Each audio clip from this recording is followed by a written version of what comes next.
讲到同性婚姻伫台湾实行已经要2冬啊，不过同性的配偶目前敢若是会当收养配偶的亲生囝儿，配偶的囡仔若准是独身的时阵所领养的。另外一位配偶是无法度正做囡仔的家长。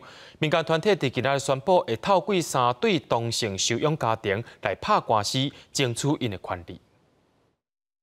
不要实质双亲被迫单亲，不要实质双亲被迫单亲，收养家庭不分异同。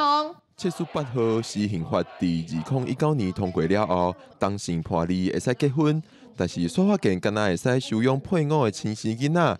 若是配偶独身时收养的囡仔，另外一方并无法度伫法律上正做囡仔的家长。伊若出啥物代志，因为是用伊的名收养的名，甲我完全无关系。安尼到时阵，囡仔不只失去妈妈尔，连我都无法度继续甲伊照顾。民间团体7月1宣布，要透过3对同志收养家庭来拍收养申请的诉讼，争取同志收养家庭的权利。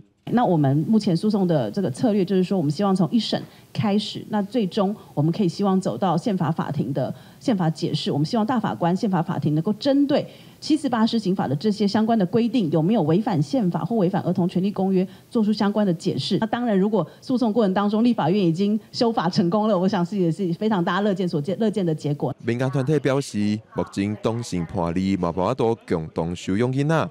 不过，这个问题是较好有诉讼目标，会使来行司法的程序。共同收养的问题，目前敢若会使透过立法的方式来拍拼。记者郭碧君、张随台北报道。